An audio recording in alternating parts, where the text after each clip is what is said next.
What up? So yeah, here we are today. It is motherfucking January. No, today's Tuesday, bro. Damn. January the 7th. Yeah, 2025. By the way, what up? Happy birthday to our brother Antoine. He just had a birthday January 5th. What up? Yeah. The older brother.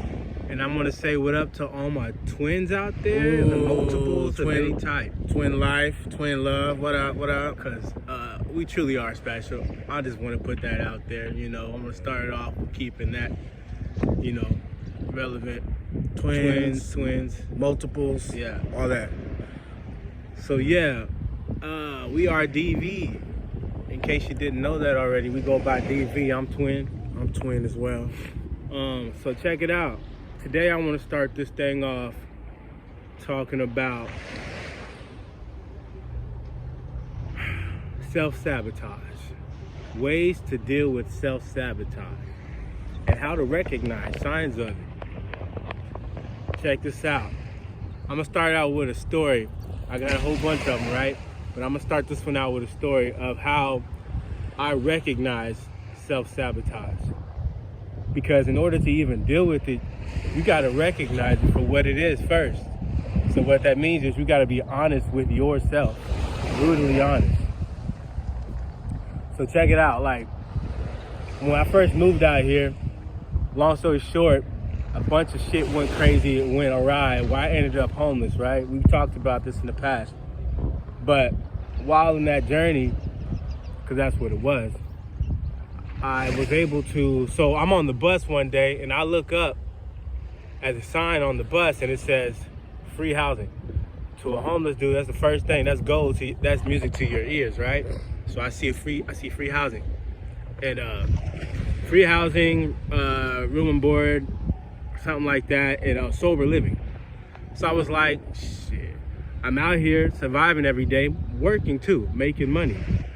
I figured it wouldn't hurt to get sober. That way I could be more focused, because I wasn't trying to mess it up. You know, I was still one level above, you know, death. I was still living, I'm still striving, I still wanted more. So I still had money, I was working, I had something to strive for, I had purpose. So I figured, let's keep the momentum going. Let me go be in a sober living place. And I'll have a place to sleep. I ain't gotta be sleeping outside no more. Right. That's mainly where I'm trying to get at. I needed a place to sleep. I got tired of homelessness, so I figured I never considered sober living or rehab. I never considered myself, I never done hardcore drugs like that, like as an addict. I never been an alcoholic, never considered myself an alcoholic.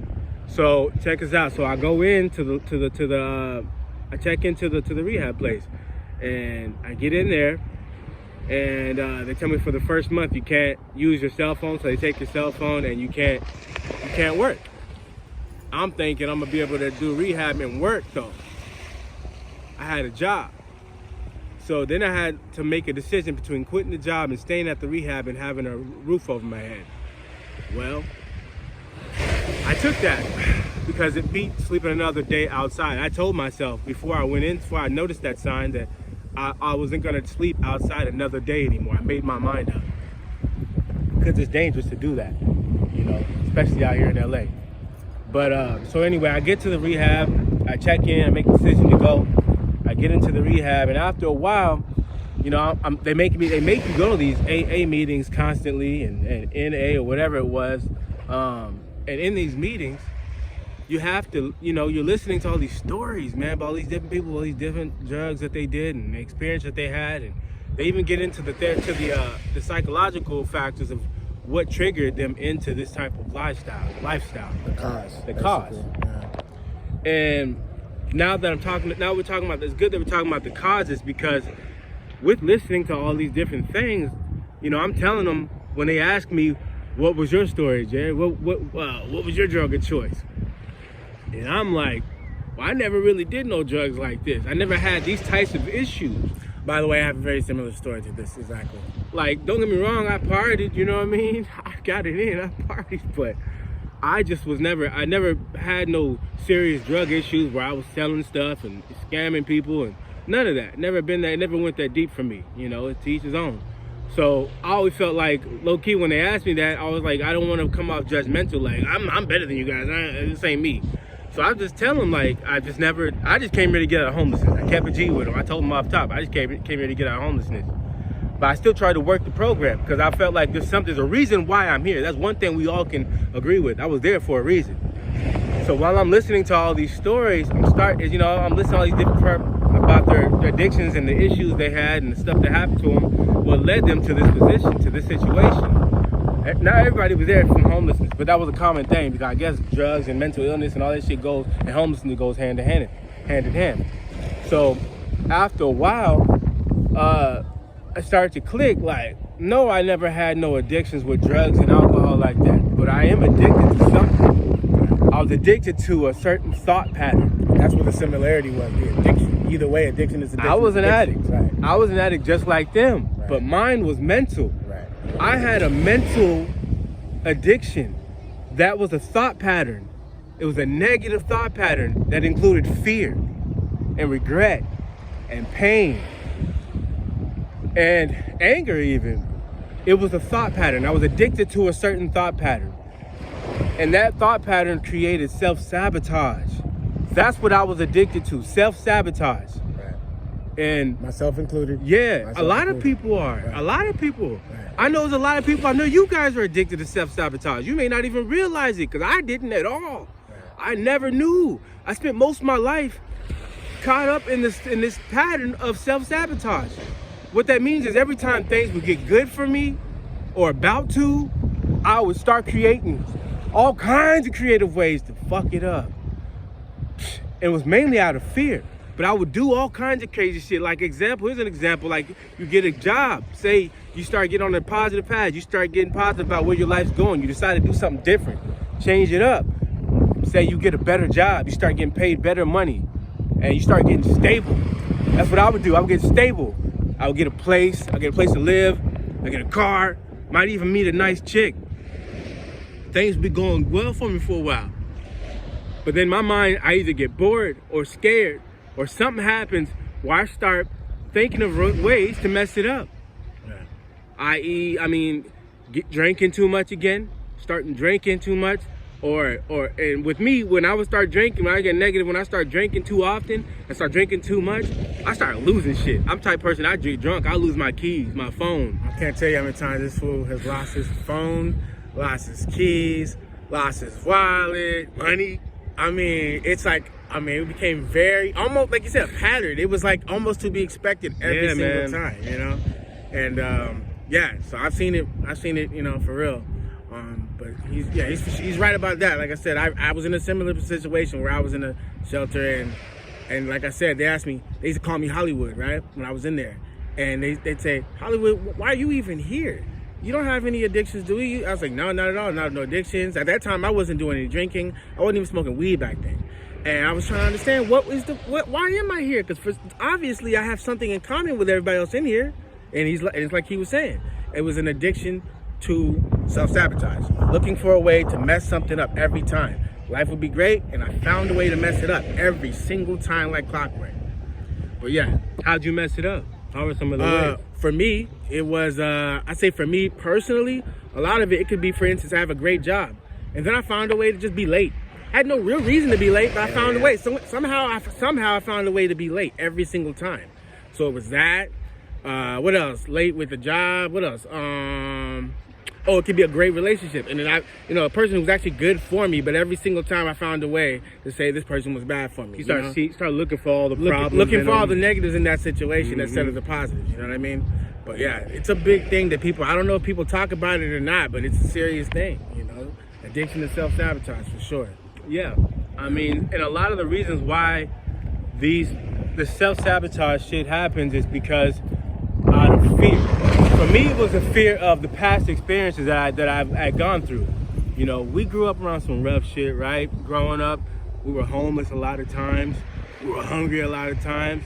And, shout out to my dad. It's all respect. Like, I mean, no disrespect to my pops. Yeah, he did the best he could. He was a single father. You know what I'm saying? Raising two crazy ass twins and shit, fighting all the time, fucking shit up. So he did the best he could, but the shit just wasn't cool. It just wasn't. It was just what it was. So with that said, that created a lot of trauma mentally, you know what I mean? Psychologically, I had a lot of fears I wasn't even aware of. It was subconscious fears. It's really what it is. I gotta stress that. Because a lot of the stuff that we got going on is subconscious. It happens subtly. Right. But so my fears was being hungry. So I would overeat sometimes. Yeah, that's another one, self-sabotage. I would overeat. For sure. I mean, I ain't gonna lie. I'm not totally over it. I still do it now. I still do it sometimes. From time to time, it still sneaks in. But I'm recognizing it. I'm able to stop the pattern once I recognize it. That's the important part. Right. But, For sure. Yeah. So I mean, that was a subconscious fear, and then I had another one of being stuck. That's why I would quit jobs so quickly sometimes. As soon as things get uncomfortable or things get too repetitive, I'm a Pisces too. We're Pisces, so like Piranha. I get. It's a big thing for me when things get too familiar or too repetitive. Right. Oh my God, I start getting nervous. I get anxious. Matter of fact, comment and let us know if you relate to any of these we're talking about. Any people out right there, now. if you guys go through that when things get too repetitive or too familiar, do you panic? Do you run? What do you do when when this happens? Let us know in the comments. And also remember to subscribe. Please subscribe and like this video if you're digging it, because the whole point of this is, like I said, is to connect with you and build relationships with people who are like-minded as us. Let us know, please. Let us know what you guys do. Right. Because I want to know. I know I'm not the only one. Right. But I just want to know. I want to hear it. That's what we're here for, to connect. Very interested in that. But continue. Go ahead. Sorry. Yeah, so check it out. So that was another one, being stuck, So I would sabotage anything that was kind of moving forward by, because I would start thinking about the idea of being stuck. It would scare me. I started getting anxious. So I'll do some shit, like I said, quit a job, start being late all the time. That weak ass quitting, you know what I mean? Not that I quit, I'm done with this shit. I couldn't make that decision to do that. But I'll show up hella late, even though it made no sense to even fucking keep doing that. I keep doing that. I'll show up late. Hopefully, maybe they'll fire me because I'm too much of a pussy to say I quit. Right. But I really don't want to be there. I don't want to be there because it either became too familiar, you know what I mean? Or I started noticing things were going well. I'm starting to become stable. Oh shit, I know what stability feels like a little bit. That's all I'm doing. Now I'm bored. So now I start doing dumb shit to mess it up, Or one time I met a chick that I really started liking, started feeling vulnerable, I wouldn't do that now. I'm more mature now. But back then, I would feel vulnerable because I feel like I would tell myself stuff like, if she said something to me, I started getting insecure, thinking, oh, she think I'm soft, or she think she got it like that. Or maybe I'm being too nice to her. Now I'm loving her too much. I'm being too obvious. Now she's trying to play me, Because I ain't gonna lie, that there's still somewhat of a lingering of that insecurity of people taking my kindness for weakness, because it's happened several times. You know what I mean? But it doesn't mean that everybody in your life is gonna do you like that. Right. You know what I'm saying? I just want to say that. Anybody that's still afraid of that in terms of dating or meeting new people, it happens, man. It's life. We came to experience things. It ain't always gonna be pretty. Right. And the only way you're gonna know is go through it. You're gonna learn. Right. I want to say that. I want to touch on that. You cannot accept love if you have a wall up. You cannot accept love if you already go into it with the idea of guarding yourself, protecting yourself. You know what I'm saying? You have to be vulnerable. You know what I'm saying? Vulnerability is a very important thing, not just in love, but just in life. Vulnerability is very important. Vulnerability is human. I used to deal with that all the time, thinking it was weak. Coming from what we was raised on, that was weak. Vulnerability. So you always had to have your guard up. Yeah. But I realized you can't receive love. You cannot receive love if you have your guard up. I used to get frustrated a lot of people, family members and girlfriends and things like that, about how I put out so much love to people, but I couldn't receive it back. I wasn't getting it back. And what I realized, there were a lot of times where they were reciprocating that love, but I wasn't willing to accept it. I wasn't willing to let my guard down. I wasn't willing to be vulnerable, like I said. So vulnerability is a very important topic that we can get into today or tomorrow. Yeah, right now. Yeah, let's get into it now then. Speaking of vulnerability, right. Now a lot of people see vulnerability or might associate that with weakness. Really what I associate it with is strength, really, when you break it down. I tell you how. Okay, so first of all, the idea that you have to even guard yourself emotionally or psychologically, it comes from a sense of, that's insecurity. That's a sense of not feeling safe, and that came from probably a past pain, from not, now you don't feel safe, so now you guard it all the time. But really, that's some scary shit. That's some weak shit. That's not no strength. walking around all tough and guarded all the time. I ain't got no emotions, you know. It's actually weakness. It's not strength at all. That's some right? insecure shit, and it's obvious, believe it or not. Right. It's really obvious, you know what I'm saying? You guys ever see the guy, the tough guy who's always got his chip on his shoulder? Yeah. You know what I'm saying? That macho shit? Yeah. That's an insecure man right there. He's really afraid that somebody's gonna try him. So he's trying to, he's trying to let everybody know. He's trying to deter you from doing that by acting hella tough. Right. You know, it is what it is. But you know what I'm saying? Like, that's not no judgment. It's just a psychological fact, man. So yeah, and the same thing happens in love. Often, you know, you go through pain. Somebody hurt your feelings. Somebody broke your heart, broke up with you, whatever. You know what I'm saying? And so what people do is when they get to dating, they start seeing that same person in the next person. And they start preparing themselves. And they start telling themselves, well, this probably ain't gonna last forever, so I'm gonna do some disrespectful shit. Yeah, when really, you don't know how that person might have really felt about you. Yeah. You don't know. They might be feeling the same way you feel. That's why it's important to communicate. That's right. But if you're too guarded, man, you're always gonna block your blessings, you know. That's in any situation, not just in love, but everything. Yeah, with anything, for sure. You gotta have an open heart to receive blessings, i.e. love. You know, your manifestations. You want to manifest things, stop being so insecure. Stop being so fearful, and stop being so blocked. Be vulnerable. Be vulnerable. That's strength. Vulnerability is strength. Learn to accept love along with giving it. I had an issue with that. Still might even do. You know, I'm getting better at it for sure. Yeah. But accepting love is not as easy as people think, man. That was one of the biggest things. I knew how to give love. For whatever reason, that came natural. That came very natural. What didn't come natural for me was to accept love. You know, from others. You know, even to myself. Why? Why didn't you accept Why? Why you have it's a good question. And from what I observed, I think it might have came from past situations as a child, from love with a mother, because that's a lot of times when we first receive love, right? From our mother, that motherly love. Yeah. As you know, if you don't know that story, we grew up the majority of our life without our mom. You know, so without getting that motherly love, when I did get it, I didn't know how to accept it. I didn't know how to accept it because I never really got it that often. You know what I'm saying? We had a father's love, as we know, is very different from a mother's love. Mm-hmm. You know, so I knew that father's love. Yeah. I know that father's love. I knew that you hurt yourself, shake it off. Yeah. You know what I mean? Yeah. Not that, come here, baby, I love you, let me hug you. I didn't know anything about that. Yeah. So when I had women in my life, plenty of them who wanted to love me that way, I was like, I don't need that. You know what I mean? I could love them. They couldn't do it back to me, though. I didn't know how to accept that. Yeah. You know? I was like that, too. Sure, man. Yeah. It's a crazy thing, but you know, we all working on it, and I'm glad that I recognize it. I'm glad you recognize it.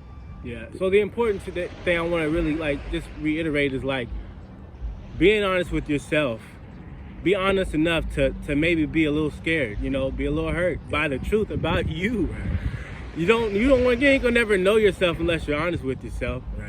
And then so I say that to say, once you know yourself, you can recognize these patterns, these thought patterns I was talking about, these negative thought patterns. Right. You know, and talking about in terms of manifestation and all that, you know, law of attraction, all that stuff. That stuff comes from, you have to at least believe in it. You have to at least believe that what you say you are, you know. And even if it's bad, that comes from, you somehow on a level subconsciously believe in that. That's how you manifest these things in reality. Whether it's a negative thing or a positive thing. On some level, you believe it. That's why you've seen it in your reality in the first place, because you believe that about you. Consciously or subconsciously, but there is some level of belief for sure. Remember that when you say you don't like somebody, you know, or you see a person that make you feel a way, first thing you need to do is question yourself. There's something about you, because you're looking at you, if that makes sense. It's a reflection. It's a reflection of you. That's something. What this is. You know, it's a mirror. That brings me to another subject. We'll save that for tomorrow or another time. Talking about mirrors, reflection. Right. We're identical twins. Identical twins, right? Reflection, right? It's another conversation, though. But before we end this video, I want to remind you, so please subscribe, share the video, you know what I mean? And most of all, comment. Let us know how you feel, because I want to know. I don't want to just be talking to be talking. I'm hoping that we have a real dialogue going on. Yeah, I hope you guys find some insight in all these things that we're talking about. You know, if you relate and connect to it, please make it be known. Yeah. Holler back. Get on them comments. Say something. For sure. Remember, this is DV Twins. And remember to love yourself. First and foremost, self-love is where it all starts. Love yourself for yourself. For yourself. And like I said, be vulnerable, you know. Let go of the past. Let go of the past, right? Or let go of anything that you don't really need or isn't working for you anymore. Stay in the moment as much as possible, man. Yeah. As much as possible. We've all got reasons to not do that, but that's what's important. Stay in the moment. Right. Love you guys. All right. Stay up.